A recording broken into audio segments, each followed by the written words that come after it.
So this was clearly the scene set up by Ty to come at Ty with the mug.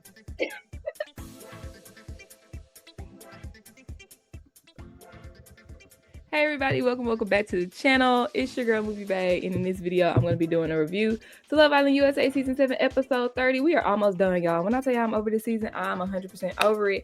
This might be the shortest review ever, because it ain't nothing to really talk about. All right, but before we get into it, I would like for you all to consider subscribing to the channel if you're new. Here on Movie Bae, I do reviews, reactions, and commentaries on movies and television.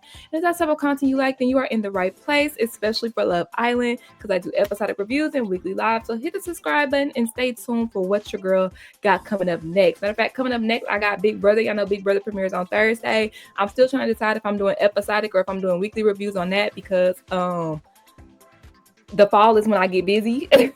So I don't want to like start episodic and then not be able to keep up with it, you know what I'm saying? But I know that's what keeps y'all coming back, you know what I'm saying? So I'm still debating on that, but I will be reviewing. I do competition shows, I do love shows, binge the channel, binge the playlist. I promise y'all gonna find something that y'all like and enjoy. And of course, I'm Movie Bae.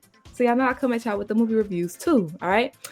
Now, what were y'all thoughts on this episode?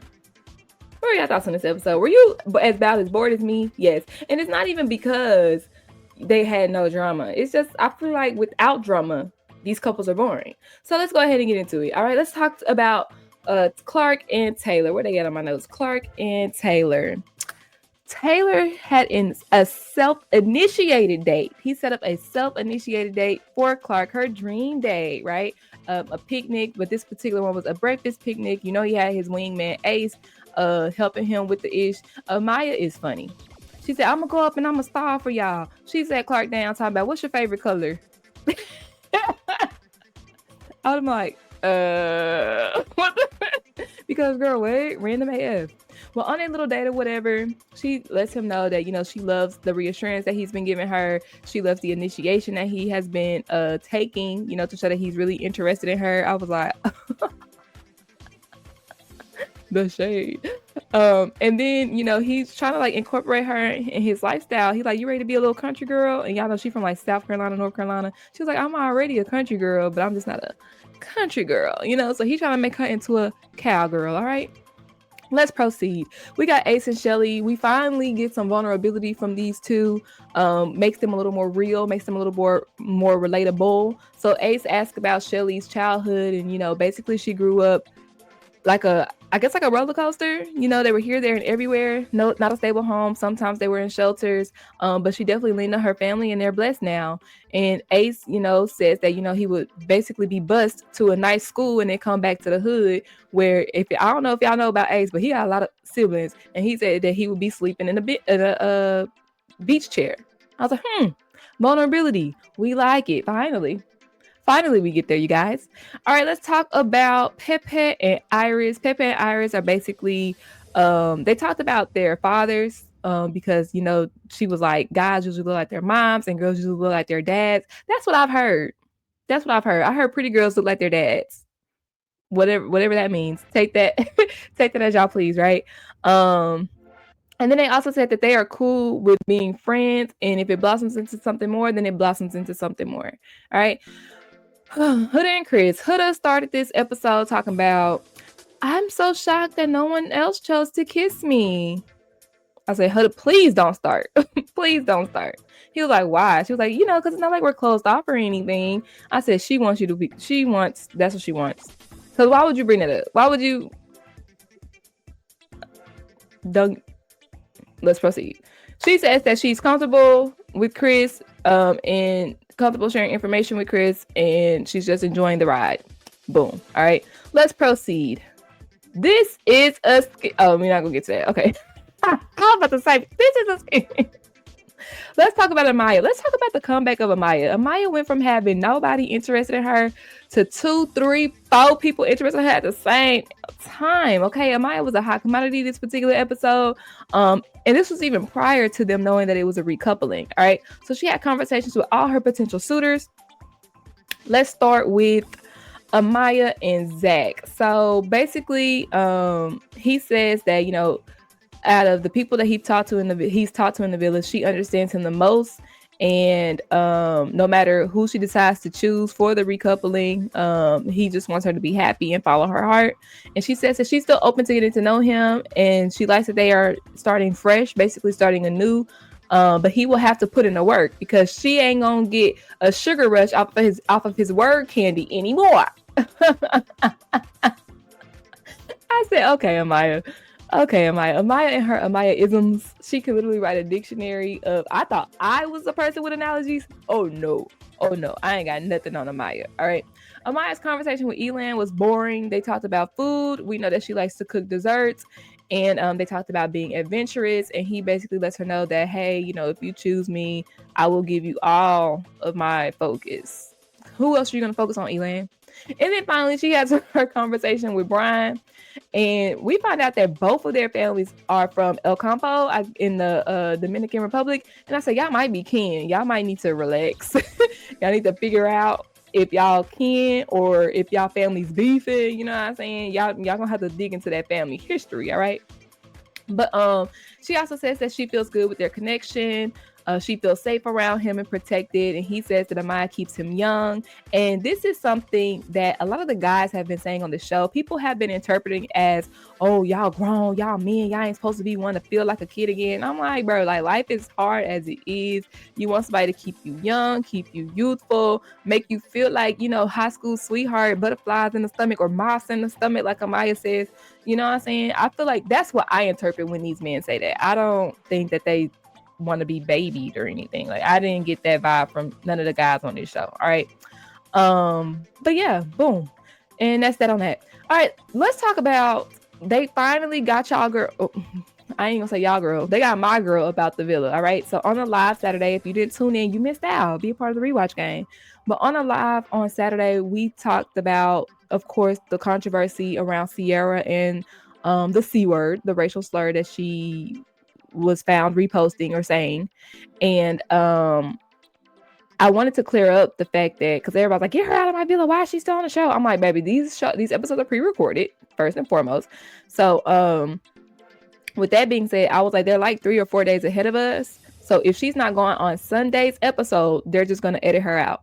And here goes Sunday episode, and we find out Cierra has left the villa due to personal issues. I said, oh, personal issues. Got it. So Nick is devastated. And this made me think, like, Nick, why are you still there? Because he wasn't in the preview either. So I thought that he would have left with Cierra. So this makes me think about two things. Either one, Nick never really liked Cierra. Not like that. Or Nick was either fed by production, like, hey, we want you to stay in the house. There is another connection that you could, be open to exploring. Hint, hint, wink, wink. Because I do feel like they've been setting Nick up. I feel like they've been setting Nick or Nick and Cierra up to win this season. But now that this stuff came out about Cierra, I think that the production likes Nick. Out of all the guys, he's the least problematic. You know what I'm saying? Well, now, Amaya and Brian. But like pre-Casa, I think that Nick had like the most love, honestly. But so he stays in the house, and he talks about, or he and Alandria talk, and they talk about, how she'll always be there for him. And they talk about he talks about how he has always been attracted to her and he appreciates her, and she brings out a manly side of him, and he feels like he brings out a goofy side of her. And here Nick Alandria fans, because I remember when I asked y'all if y'all needed some milk, I guess y'all got the whole cow, didn't y'all? I was never yes, I was. Okay, so look, I wasn't in denial. I think it's pretty clearly obvious that Nick is infatuated with Alandria. I don't think Alandria likes Nick in a romantic way. I also did not want Nick and Alandria to be shipped because I knew how Nick was. Every time a new bombshell came in, he was trying to explore. You know what I'm saying? He would play with the women of color, but when a blonde hair, blue eye girl came in, that's who he was on. You know what I'm saying? That's who he wanted, type ish. So that's why I never wanted to ship them together. Okay. But Alandria and Nick can agree that now that our connections are technically out of the way, because we never explored each other because it was all due respect to our connections. Now that they're out of the way, we could give this 100%. we got the friendship out the way. Now I feel like we could full force figure out if we have a romantic connection. All right. So y'all already know how the recoupling went. It was pretty evident who was going to choose who. And these people chose each other. I skipped over the speeches, so don't ask me nothing about no speeches. Y'all leave it in the comment section down below if somebody had a good speech. But Clark chose Taylor, Shirley chose Ace, Pepe chose Iris, Huda chose Chris, because who else are they going to choose? All right. When Nick didn't leave, I knew that Olandria was going to choose Nick. And even though Zach, I will not be able to look at my baby anymore, Amaya did choose the correct option, I think, for her and Brian. All right. We still did not get a preview. I don't think they're going to give us anything else for the rest of the season. What I feel like, producers, if y'all watch this, what I feel like a movie night will do is give people the chance to take accountability and clear up their names before they come out of the villa. I don't think it's going to start drama because everybody's kind of like peaceful right now. I don't think it's necessarily going to start drama. It's going to open up a space for conversations to be had and for people to take accountability, right? So when it comes to the movie night, when it comes to Huda, talking bad about people, calling people out their name, going hard at the bombshells, I feel like that will be a chance for her to clear it up. You know, I apologize for X, Y, and Z. Take accountability, Huda. I know it's hard for you, bitch, but try to take accountability. When it comes to Taylor's conversation with Ace saying that he's not that attracted to Olandria, I feel like if he recognizes that he led Olandria on, that will give him a chance to clear up his name. All right. What was another thing we wanted to see? Oh, we wanted to see Nick Olandria for movie night, but now that Cierra's gone, that really isn't that's really not purposeful to see. Shit, I think that's it now. I don't think anything else happened that's worth for people to. Maybe they could show people, like the Islanders who left, maybe they could show them their exit interviews and maybe they could clear some things up on their own. I don't fucking know. Maybe they want to save it to the reunion. I personally don't feel like this cast needs a reunion because it's toxic as it is due to the teenagers that have found this particular show. But anyways, y'all, I don't want to make it make this video longer than it has to be, because nothing really happened. Did y'all vote for your favorite couples? Y'all already know who I voted for. I voted for Taylor and Clark, just because I still feel like they're on the hate train. But I probably should have contributed my vote to one of the popular fan bases like Nick Olandria or Amaya and Brian, so we could push the hood rats down. Because, baby, them teenagers, them stan accounts, they going crazy in every comment section. You know what I'm saying? So anyways, thank you guys so much for tuning into the YouTube channel. Be sure you like, comment, subscribe, and I will see y'all next time. But I ain't all the floating head this whole time. I was slumped down in my seat, bro. All right, like, comment, subscribe. I'll see y'all next time. Bye.